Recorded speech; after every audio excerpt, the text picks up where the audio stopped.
بسم اللہ الرحمن الرحیم۔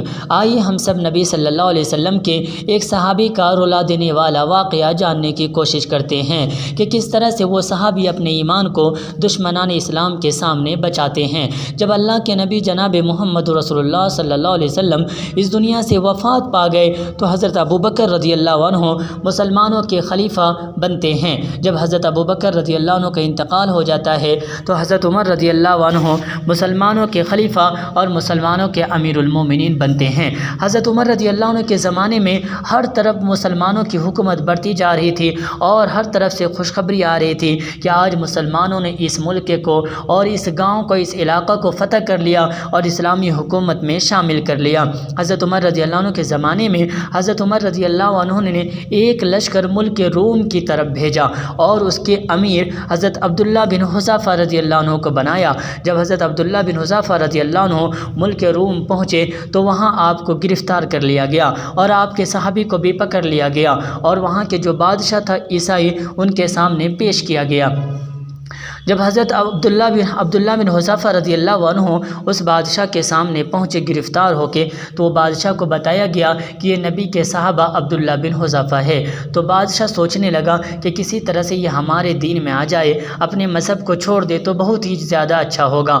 چنانچہ عبداللہ بن حذافہ رضی اللہ عنہ کو بلا کر کہتا ہے کہ عبداللہ دیکھو، اگر تم ہمارے مذہب میں آ جاتے ہو، عیسائی مذہب میں آ جاتے ہو، کیونکہ دیکھو تم قیدی بن کر آئے ہو، تمہاری جان جا سکتی ہے، اگر تم ہمارے مذہب میں آ جاتے ہو تو ہم ملک کی آدھی حکومت تمہیں دے دیں گے، آدھی حکومت کا بادشاہ تمہیں بنا دیں گے اور اپنی بیٹی سے بھی تمہاری شادی کرا دیں گے۔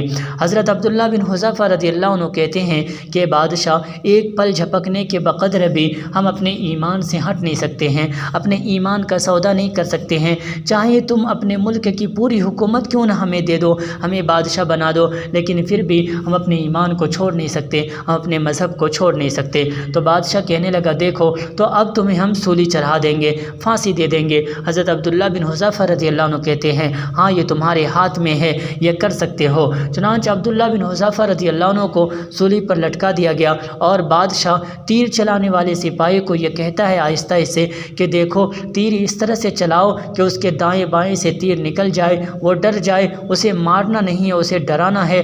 چنانچہ تیر چلایا جاتا ہے، کبھی دائیں سے کبھی بائیں سے، کبھی کان کی طرف سے، کبھی آنکھ کے سامنے سے نکل جاتا ہے، لیکن پھر حضرت عبداللہ بن حذافہ رضی اللہ عنہ اسی طرح سے سولی پہ لٹکے ہوئے ہیں۔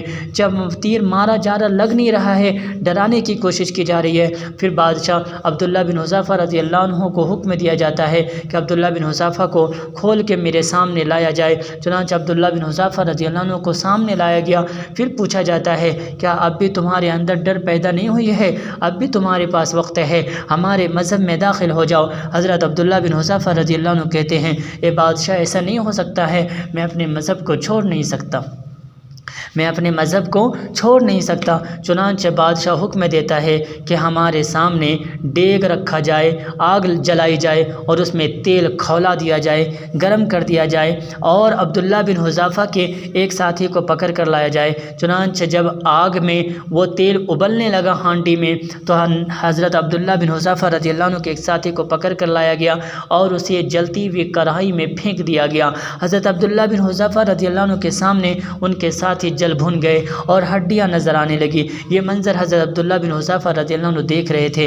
پھر وہ بادشاہ کہتا ہے دیکھو، ابھی بھی تمہارے پاس وقت ہے، اگر تم اپنے مذہب کو چھوڑ کے ہمارے مذہب میں آ جاتے ہو تم بچ جاؤ گے، تمہاری جان بچ جائے گی، تم بادشاہ بن جاؤ گے، لیکن اگر تم ہمارے مذہب میں نہیں آتے ہو تو تمہیں بھی تمہارے ساتھی کی طرح جلتی ہوئی کڑھائی میں پھینک دیا جائے گا۔ حضرت عبداللہ بن حذافہ رضی اللہ عنہ کہتے ہیں میں اپنے مذہب کو چھوڑ نہیں سکتا۔ چنانچہ حضرت عبداللہ بن حذافہ رضی اللہ عنہ کو اس آگ میں، جلتی ہوئی کڑھائی میں جو تیل ابل رہا تھا اس میں جب پھینکنے لے جایا جا رہا تھا تو حضرت عبداللہ بن حذافہ رضی اللہ عنہ رونے لگے اور آپ کے آنکھ سے آنسو جاری ہو گئے۔ حضرت عبداللہ بن حذافہ رضی اللہ عنہ کی آنکھوں سے آنسو جاری ہو گئے تو بادشاہ سمجھنے لگا کہ ڈر گیا، کہا ٹھہرو ٹھہرو، اسے ابھی جلتی ہوئی کڑھائی میں مت پھینکو، ہمارے پاس لاؤ، یہ ڈر گیا ہے، کچھ کہنا چاہتا ہے۔ چنانچہ عبداللہ بن حذافہ رضی اللہ عنہ کو لایا گیا بادشاہ کے سامنے۔ بادشاہ کہتا ہے کہ ہاں، اب بولو تم کیا چاہتے ہو۔ حضرت عبداللہ بن حذافہ رضی اللہ عنہ کہتے ہیں کہ تم کیا سوچ رہے ہو؟ کہا کہ مجھے ایسا لگ رہا ہے کہ تم ڈر گئے ہو، اس لیے ہمارے مذہب میں داخل ہو جاؤ، اس لیے تم رو رہے ہو۔ عبداللہ بن حذافہ رضی اللہ عنہ کہتے ہیں نہیں نہیں بادشاہ میں اس لیے نہیں رو رہا ہوں، میں ڈرا نہیں ہوں۔ تو بادشاہ پوچھتا تم پھر کیوں رو رہے ہو؟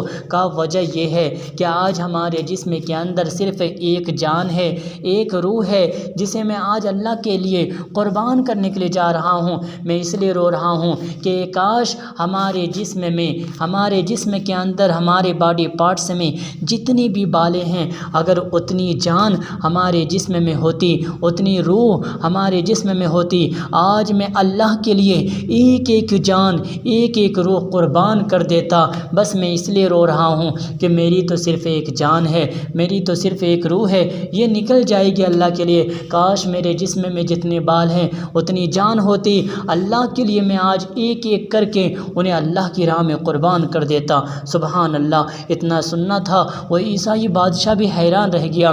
وہ کہنے لگا عبداللہ بن حذیفہ بس ایک کام کرو، میں تمہیں بھی تمہارے ساتھی کو بھی چھوڑ دوں گا، یہ جو میری پیشانی ہے، جو سر ہے، اس کا تم بوسہ لے لو، اسے تم چوم لے لو، چوم کر تم عزت دے دو، میں تمہارے ساتھ تمام ساتھی کو چھوڑ دوں گا۔ چنانچہ عبداللہ بن حذیفہ رضی اللہ عنہ اس عیسائی بادشاہ کے پیشانی کو چومتے ہیں اور اپنے تمام ساتھی کو لے کے وہاں سے بحفاظت مدینہ آ جاتے ہیں، اور پھر حضرت عمر رضی اللہ عنہ کو تمام واقعہ سناتے ہیں۔ حضرت عمر رضی اللہ عنہ خوش ہو جاتے ہیں، اور جتنے وہاں جو صحابی بیٹھے ہوئے تھے، تابعین بیٹھے ہوئے تھے، انہیں کہتے ہیں کہ آج ہم سب کا حق یہ بنتا ہے کہ آج ہم عبداللہ بن حذیفہ کی پیشانی کو چومیں، کیونکہ عبداللہ بن حذیفہ نے اس بادشاہ کی پیشانی کو چومنے میں جو اپنے اندر جو کیفیت محسوس کی تھی وہ ختم ہو جائے گا۔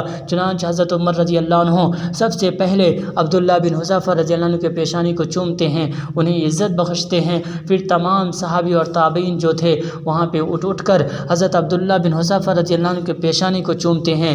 کتاب دیکھیے عمر رضی اللہ عنہ کے 100 قصے۔ تو میرے بزرگوں، میرے نوجوان ساتھیوں، دیکھا اس صحابی نے اپنے ایمان کو کس طرح سے بچایا۔ ہم لوگوں کو بھی چاہیے کہ ہم بھی اپنے ایمان کو اسی طرح سے بچائے، اپنے ایمان کی حفاظت کرے۔ اگر ہمیں کوئی مال کی لالچی دے اور ایمان چھیننے کی کوشش کرے، ہم اپنے ایمان کو چھوڑ نہیں سکتے ہیں یا چھڑا نہیں سکتے ہیں، ہم اپنے ایمان کو ضائع ہونے نہیں دے سکتے ہیں۔ اسی طرح سے اگر کوئی مال و دولت کی بھی ہمیں لالچی دے، اس وقت بھی ہم اپنے ایمان کو بچائے۔ اللہ تعالی ہم سب کو اپنے ایمان کو بچانے کی توفیق عطا فرمائے، آمین۔ ربنا تقبل منا انک انت السمیع العلیم وتب علینا انک انت التواب الرحیم۔ آپ حضرات کا بہت بہت شکریہ کہ آپ حضرات نے اس ویڈیو کو دیکھا ہے۔ آپ حضرات کا ہم بہت ہی زیادہ شکریہ ادا کرتے ہیں کہ آپ حضرات نے اس ویڈیو کو پورا دیکھا ہے، اور اسی طرح سے آپ ہمارے چینل سے جڑے رہیں۔ ہو سکے تو ہمارے چینل کو سبسکرائب کر لیں تاکہ نئی آنے والی ویڈیو آپ تک جلد سے جلد پہنچ سکے۔ ہو سکے تو اس ویڈیو کو دوسرے حضرات تک بھی شیئر کر دیں تاکہ ان کا بھی ایمان مضبوط ہو جائے۔ اگر ان کا ایمان مضبوط ہوتا ہے تو آپ کو بھی ثواب ملے گا، ہمیں بھی ثواب ملے گا، وہ بھی ایماندار دیندار بن جائے گا۔ اللہ تعالی ہم سب کو اچھے ایمان دل میں پیدا کرنے کی توفیق عطا فرمائے، آمین۔